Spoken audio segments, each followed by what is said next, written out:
He spent 36 years behind bars. A fingerprint date. All it took was for technicians in a crime lab to run the fingerprints collected at the scene of a rape through a national database. Within hours, but that was last week, almost 4 decades after the attack on December 9, 1982, when a woman was raped and stabbed in her home in a well-to-do neighborhood in Baton Rouge, Louisiana. A different man. On Thursday, Mr. Williams was released from the Louisiana State Penitentiary after serving 36 years.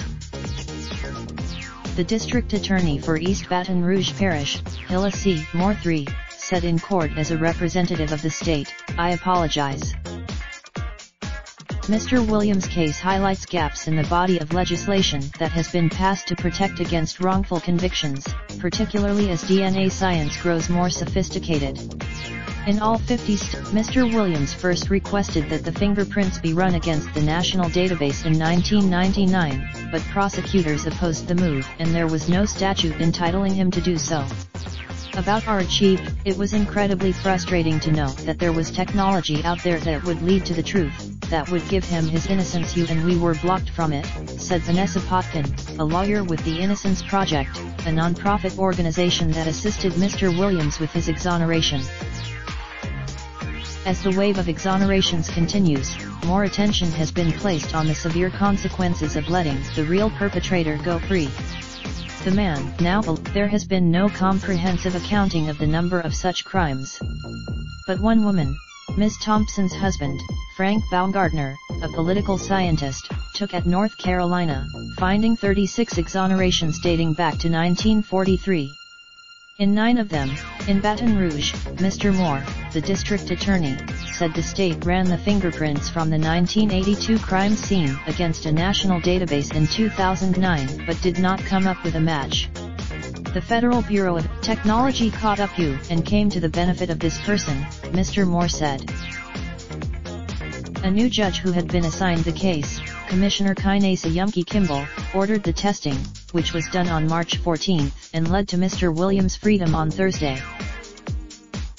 Mr. Williams said in an interview after his release that the Louisiana State Penitentiary, sometimes referred to as Angola, was a tough place but that he had remained hopeful through his Christian faith. "There wasn't a day that passed that I didn't stay focused on gaining my freedom," Mr. Williams said. "I always kept up." Mr. Williams was 22 years old when he was arrested. He is 58. Mr. Williams' mother moved to a home near the prison so she could visit him more easily.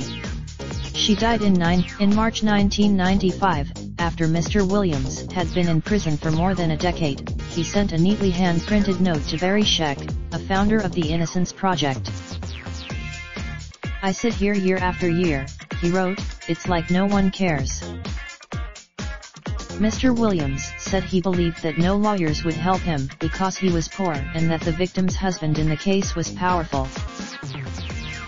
Under Louisiana law, Mr. Williams is entitled to a maximum of $250,000 for his wrongful incarceration, the equivalent of around $7,000 for every year that he was in prison, according to Ms. Potkin.